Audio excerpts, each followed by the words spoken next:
welcome to the second episode of Curtain Call. Today we're going to be talking about The Post. The Post is a movie directed by Steven Spielberg with music by John Williams, starring Meryl Streep, Tom Hanks, and a host of other awesome characters you probably know from TV shows. Bob Odenkirk, Alison Brie, Todd from Breaking Bad, David Cross, and the American Horror Story lady. First, I'll start off by saying the performances in the overall movie were just great. It's played very safe, but still has a lot of poignant moments and dialogue. The story focuses on Katharine Graham, played by Meryl Streep, the woman who inherited the Washington Post from her late husband, who had, in his time, inherited it from her father. The story is equal parts interested in showing her struggle to be taken seriously as a woman and the owner of a then local newspaper, as it is on the story of the Pentagon Papers themselves. The Pentagon Papers, if you don't already know, were a severe indictment of a string of 5 U.S. presidents from Truman to Nixon who, knowing that the U.S. had no chance of winning in Vietnam, didn't want it to end on their watch because they didn't want to suffer the humiliation of defeat during their terms as president, allowing millions of Americans and Vietnamese people to die for a lost cause to save their egos and legacies. The first half of the film comes off as a bit unfocused as we wait to see how the story of the Washington Post going public relates to the leaking of the now infamous Pentagon Papers. Although the beginning is a bit slow, lofty, and has some parts where people have complained the movie feels heavy-handed. Like when Nixon's decision not to have one specific reporter cover his second daughter's wedding, a reporter who had previously made fun of Nixon's first daughter during her wedding, is construed by Ben Bradley, played by Tom Hanks, as a huge violation of the freedom of the press, even though it's like, come on. The ending ties things together in a way that, in hindsight, makes that first incident seem trivial, even if the movie was trying to set up Nixon as someone who's always violating the freedom of the press. This might bother some people, but I thought it gave the climax more weight because it contrasts the kinds of stories the Post was originally most concerned with before they got a hold of world-altering information contained in the Pentagon Papers. Meryl Streep does a fantastic job as the lead in this film, although this will feel like a pretty typical role for her. She has a lot of understated moments that give away as much about her character as any of the dialogue. Speaking of understated moments that carry a lot of meaning, just the camera work and the way some of the scenes are set up communicate so much about 1970s gender norms. In several scenes with no dialogue to tell you this directly, the movie translates that Katharine Graham is a powerful but not blindly confident woman, surrounded by men who hold her future in their hands and in many ways want to see her fail. That she doesn't have the resolve to make the tough choices. Thank you, Arthur, for your frankness.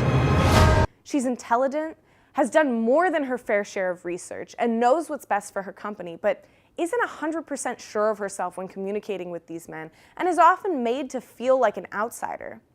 That feeling of anxiety as a woman, as the only woman, despite knowing just as much, if not more, than the men around her, is communicated so subtly through Meryl Streep's performance, some throwaway lines, and the scene framing. There are also little moments where there are groups of women literally looking up at Katharine with admiration, making it clear that she represents hope for younger women's futures. Once you get past the first half hour, most of the movie is extremely fast-paced and leaves no room for boredom, despite the actual actions of the film being pretty minimal. One being that the New York Times writer Neil Sheehan, a character who's mentioned plenty of times throughout the film but is never seen, spent 3 months working on the first expose of the Pentagon Papers in the New York Times. Another is the story of Daniel Ellsworth, the man who chose to leak the documents, which is glossed over and portrayed as being a relatively quick and brainless decision for him, despite this being something that he knew would be considered treasonous and probably struggled with a lot in reality. This isn't really a problem as much as it seems like a necessity considering the story they wanted to tell.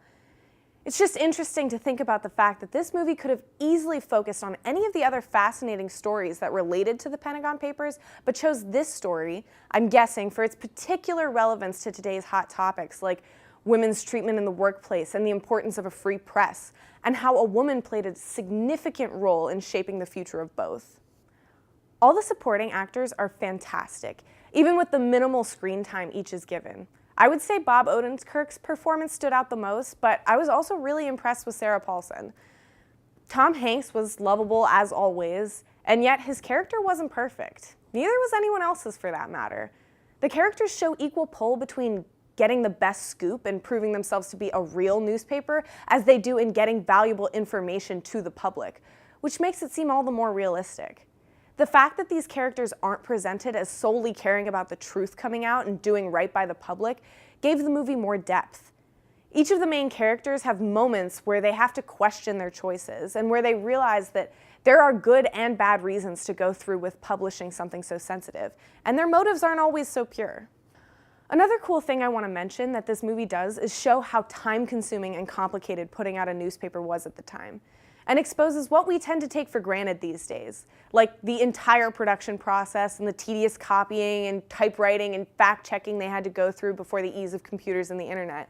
At one point, Bob Odenkirk has to buy a first-class plane ticket for the confidential documents that Daniel Ellsworth had to tediously copy one at a time in order to get them safely to the newspaper on time.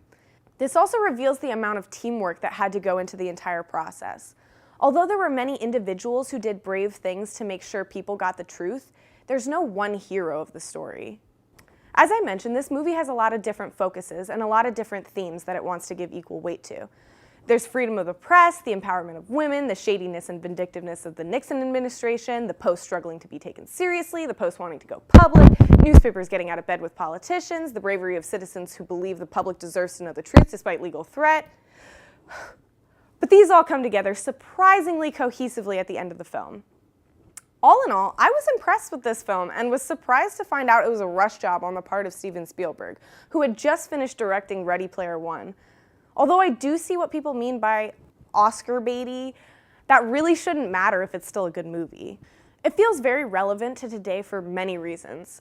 Obviously, the themes of women earning respect in the workplace while having to wade through a professional world of chauvinists, as well as the theme of importance of news and newspapers and plain old facts. In the film/history, Nixon attempted to impede freedom of the press through the legal system. This, in contrast to a president denouncing, shaming, and outright lying about news sources on a personal platform that millions have access to. Minor differences. Freedom, in all its incarnations, is what makes America great. Not winning, not beating others, not violently and hypocritically forcing our values down the throats of people who don't want them. This film really tries to capture one of the kinds of freedoms that has kept this country from corrupting itself. I think the biggest drawback is that this film is very safe and almost too relevant. It doesn't do anything new, and its themes are so specific to today that I really have no idea whether it can withstand the test of time. I think it may end up being one of those forgotten gems, but like I said, it's great for now.